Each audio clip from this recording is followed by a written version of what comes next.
வணக்கம், நான் அசோக் சூர்யா. மீண்டும் உங்கள் அனைவரையும் சந்திப்பதில் மகிழ்ச்சி. துரந்தர் த ரிவெஞ்ச் படத்தோட விமர்சனம். படம் என்ன, துரந்தர் பார்ட் 1 பார்த்துருப்பீங்க. அது இந்தியாவிலேருந்து போகக்கூடிய ஒரு ஏஜென்ட். அவர் ஸ்பையாக பாகிஸ்தானில் இருந்து அங்கே இருக்கிற டெரரிசம்லாம் எலிமினேட் பண்ணி எப்படி கண்ட்ரோலில் கொண்டு வராரு அப்படிங்கிறது. அண்ட் நிறைய ரியல் லைஃப் இன்சிடென்ட்ஸை மேட்ச் பண்ணுற மாதிரி நிறைய விஷயங்களை சிமிலாரிட்டிஸை வச்சு அதை ஒரு உண்மையை சொல்ல ட்ரை பண்ணியிருக்காங்க அப்படின்ற மாதிரியான ஒரு படம். இது த ரிவெஞ்ச். இந்த பார்ட்டில் என்னன்னா கொஞ்சம் ப்ரீக்வல், அதாவது இதுக்கு முன்னாடி அவர் எப்படி இருந்தார், அதுக்கப்புறம் இப்போ எப்படி இருந்தது அப்படின்ற மாதிரி ஒரு மிக்ஸ் ஆஃப் ஒரு இன்ட்ரெஸ்டிங்கான ஒரு என்கேஜிங்கான ஒரு ஸ்க்ரீன் பிளே. 3 hour 50 minutes, கிட்டத்தட்ட ஒரு 4 hours வச்சுக்கோங்களேன். இந்த பிரேக்குக்கெல்லாம் சேர்த்திங்கன்னா 4-4.25 மணி நேரம் நீங்கள் இதுக்காக ஒதுக்க வேண்டியிருக்கும். அதை ஃபஸ்ட்டு மைண்டில் வச்சுக்கோங்க. படம் என்ன அப்படின்னா, சிம்பிளாக அப்படி சொல்லணும் அப்படின்னா, நம்ம வீட்டில் ஒரே கரப்பாம்பூச்சி தொல்லையாக டிஸ்டர்பன்ஸாக இருக்குது.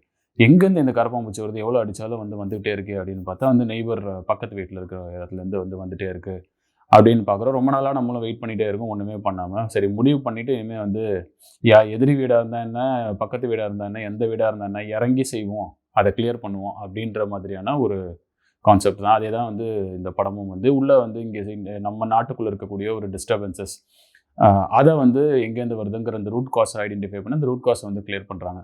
இது ரொம்ப இன்ட்ரெஸ்டிங்காக, ரொம்ப என்கேஜிங்காக, நிறைய ரியல் லைஃப் ரிலேட் பண்ணக்கூடிய விஷயங்கள். உதாரணத்துக்கு டிமானடைசேஷனாக இருக்கட்டும், அதே மாதிரி இங்கே நம்மளோட இந்த யார் ஜெயிப்பாங்க அப்படின்ற மாதிரிலாம் பார்த்துட்டு இருக்க டைமில் அவங்க ஒரு போல்டாக டைலாக் வச்சு அவங்க ஜெயிப்பாங்கன்னு சொன்னீங்க, கடைசியில் பார்த்தா இவங்க ஜெயிச்சிருக்காங்க, அப்போ நம்ம ஆளுங்க ஜெயிக்கலையா அப்படின்ற மாதிரி போல்டான டைலாக்ஸாக இருக்கட்டும். இதை சுற்றி தான் படம் நிறைய விஷயங்கள், நான் சொன்ன மாதிரி டிமானடைசேஷன் மாதிரியே நிறைய ரிலேட்டபிளான விஷயங்கள் சொல்லியிருக்காங்க. நிறைய போல்டாகவும் சொல்லியிருக்காங்க. அண்ட் ஆக்டிங் பர்ஃபார்மன்ஸ், அதை பற்றி நம்ம சொல்லலாம். ரன்வீர் அவர்கள் நிறைய இடங்களில் எக்ஸ்ட்ரீம் எமோஷன்ஸ் காமிக்கணும், எக்ஸ்ட்ரீம் பெயின் காமிக்கணும், எக்ஸ்ட்ரீம் ஆங்கர் காமிக்கணும். எல்லாத்துலேயுமே ரொம்ப அழகாக வேரியேஷன்ஸோட ரொம்ப அழகாக சிறப்பாக ரன்வீர் சிங் நடிச்சிருக்காரு. அண்ட் மாதவன் அவர்கள் ஃபர்ஸ்ட் பார்ட்டில் ரொம்ப லிமிட்டடாக இருக்கிற மாதிரி இருக்குது அப்படின்னு பார்த்தா, செகண்ட் பார்ட்டில் கிட்டத்தட்ட அவரும் ஒரு ஹீரோ அப்படின்ற அளவுக்கே அவரோட கேரக்டரைசேஷனும் இருக்குது, அவரோட ஆக்டிங் பர்ஃபார்மன்ஸும் இருக்குது. அண்ட் லுக்ஸ், எனி லுக், நீங்கள் எந்த லுக் வேணால் கொடுங்க, அதை நான் கேரி பண்ணுவேன் அப்படின்றத ரொம்ப அழகாக அவரும் பண்ணியிருக்காரு. இதில் அர்ஜுன் ராம்பால் அவர்களுக்கு நிறையவே எக்ஸ்டெண்டட் ஸ்கோப் இருக்குது, அவரும் நல்லா பண்ணியிருக்காரு. இது எல்லாம் ஒரு பக்கம் இருக்குது அப்படின்னா, ஸ்க்ரீன் பிளே இந்த மாற்றி மாற்றி கொண்டு அதுக்கப்புறம் ஃபார்வர்டில் கொண்டு போகிற ஒரு அழகான ஒரு screen play, another plus for the movie. மெயினாக இதெல்லாம் எப்படி ஒரு பில்லராக இருக்கோ, அதே மாதிரி இன்னொரு பில்லர் மியூசிக். ஏன் மியூசிக் அப்படின்னா நிறைய அன்னோன் விஷயங்கள் சொல்கிறாங்க, நிறைய அன்னோன் எமோஷன்ஸ், நிறைய அன்னோன் பெயின், நிறைய யூஸ்வலான டெம்ப்ளேட்டட் சீக்வன்ஸ், யூஸ்வலான அந்த எமோஷன்ஸ்னால் அதுக்கு ஒரு ரெகுலரான ஒரு ஃபார்மேட்டட் ஒரு மியூசிக் ஒன்று இருக்கும், அதை கொடுத்துடலாம். இதில் இந்த மாதிரி இது வரைக்கும் நம்ம உள்ளே போய் அந்த மாதிரி அடித்ததே கிடையாது, நம்ம உள்ளே போய் இந்த மாதிரி ஒரு ஆக்டிவிட்டீஸ் பண்ணது கிடையாது, நம்ம டிஃபைன் பண்ணுறோம் அப்படின்ற மாதிரி அது ஒரு புதுவிதமான ஒரு ஃபீல், ஒரு புதுவிதமான ஒரு எமோஷன். அதுக்கு ஒரு புது விதமான எக்ஸ்பீரியன்ஸை மியூசிக்லேயும் கொடுத்துருக்காரு. அதை பார்க்கும்போதே அந்த மியூசிக் எல்லா சீன்ஸையும் எலவேட் பண்ணி அதை சீனை அந்த எமோஷனை அழகாக ஆடியன்ஸ்க்கு கனெக்ட் பண்ணுது. ஸோ கண்டிப்பாக மியூசிக் முக்கியமாகவே சொல்லி ஆகணும். டிக் வாங்குற இடத்துக்கு போகிறதுக்கு முன்னாடியே ஒரு விஷயம் கிளியராக சொல்லிடலாம். இதை நிறைய வயலன்ஸ் இருக்குது, பட் அந்த வயலன்ஸ் எல்லாமே ரொம்ப ஜஸ்டிஃபைடாக இது பண்ணியிருக்காங்க, அதுக்கான சர்டிஃபிகேஷனும் கொடுத்துருக்காங்க, அதை மைண்டில் வச்சுக்கோங்க. அண்ட் இன்னொரு விஷயம், டிக் வாங்குற இடத்துக்கு போகிறதுக்கு முன்னாடியே இந்த படம் கண்டிப்பாக ஆக்டிங்லேயும் சரி, ஸ்க்ரீன் பிளேலையும் சரி, மியூசிக்லேயும் சரி, கண்டிப்பாக நேஷ்னல் அவார்டு வாங்க நான் எந்த ஒரு ஆச்சரியப்படுறதுக்கும் இல்லை.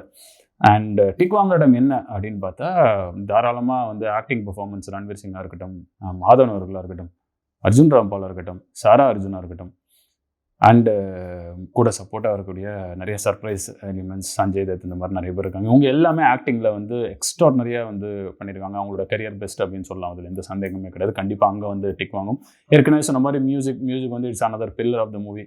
கண்டிப்பாக அவார்ட் வர்த்தி பர்ஃபார்மன்ஸ், டிக் வாங்கும். அண்ட் ஸ்க்ரீன் பிளே, இவ்வளோ லெங்க்தியான படம், சத்தியமாக லெங்க்தியாக இருக்கிற மாதிரியே தெரியல, அதுதான் உண்மை. ஸோ அந்த மாதிரி ஒரு என்கேஜிங்காக கொண்டு போய் இந்த மாதிரி விஷயங்கள், இன்ட்ரெஸ்டிங்கான விஷயங்கள், பப்ளிக் தெரிஞ்சுக்கணும்னு நினைக்கக்கூடிய விஷயங்கள் எல்லாத்தையும் அதை எடுத்து அழகாக கனெக்ட் பண்ணியிருக்கிற விஷயத்தில் ஸ்க்ரீன் பிளே ரொம்ப அழகாக பண்ணியிருக்காங்க. ஸோ கண்டிப்பாக அங்கேயும் டிக் வாங்கும்.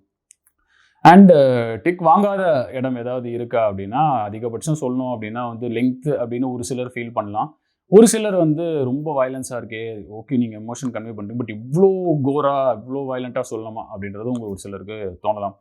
அது வேணால் அது வந்து அது ஒருத்தரோட இண்டிவிஜுவல் ப்ரிஃபரன்ஸ். பட் இது 2 தான் சொல்கிறதுல வாய்ப்பு. மற்றபடி வந்து படம் வந்து நம்மளோட ரேட்டிங் வந்து 5 டிக்ஸ் அவுட் ஆஃப் 5 தாராளமாக வந்து கொடுக்கலாம். என்ன அவ்வளோ இதுவாக இருக்கா அப்படின்னா, ஆமாம். ஏன்னா இந்த படத்தோட பெயின், இந்த படத்தோட எமோஷன்ஸ், இந்த படத்தில் வந்து நிறைய விஷயங்கள் வந்து டைவர்ஸ் பண்ணி சொன்ன மாதிரி டிமானடைசேஷனாக இருக்கட்டும், இந்த மாதிரி நிறைய விஷயங்கள் வந்து ஆக்சுவலாக இது எங்கேருந்து தீர்மானிக்கப்பட்டது, என்ன ரீசன் இது, ஆக்சுவலாக இதோட பர்பஸ் என்ன அப்படின்ற அந்த ஒரு இஷ்யூ மட்டும் இல்லாமல் நிறைய விஷயங்கள் அதை வந்து கம்யூனிகேட் பண்ணி நிறைய விஷயங்களை வந்து எப்படி அவுட் சைடில் நமக்கு ஒரு நெய்பரிங்காக இருக்கக்கூடிய ஒரு கண்ட்ரிலேருந்து வர டிஸ்டர்பன்ஸை எப்படி நியூட்ரலைஸ் பண்ணுறோம், அதுக்கு எப்படி நம்ம வந்து ஸ்ட்ரகிள் பண்ணியிருக்கோம், எவ்வளோ சாக்ரிஃபைஸ் பண்ணியிருக்கோம் அப்படிங்கிறத ரொம்ப ஹார்ட் கோராக, ரொம்ப ஓப்பனாக, ரொம்ப போல்டாக, ரொம்ப ஜஸ்டிஃபைடாக சொல்லியிருக்காங்க. அதுக்கு தான் இந்த 5 டிக்ஸ் அவுட் ஆஃப் 5 வந்து இது வரைக்கும் 5 டிக்ஸ் வந்து எதுவுமே நான் அந்த மாதிரி கொடுத்தது கிடையாது. இது கொடுத்ததுக்கான ரீசன் வந்து ஏன்னா ஒரு 4 ஹவர்ஸ் படம் வந்து இவ்வளோ கனெக்டடாக, இவ்வளோ எமோஷனலாக, இவ்வளோ பெட்ரியாட்டிக்கான ஒரு படம் வந்து எங்கேயுமே ஒரு போர் அடிக்காமல், எங்கேயுமே வந்து ஒரு டீவியேஷன் இல்லாமல், எங்கேயுமே வந்து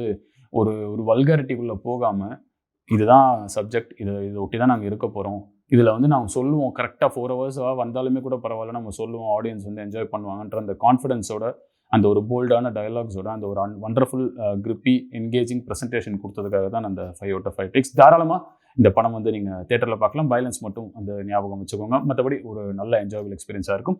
மீண்டும் இதே போல் ஒரு நல்ல திரைப்படத்துடன் உங்களை சந்திக்கிறேன். நன்றி, வணக்கம்.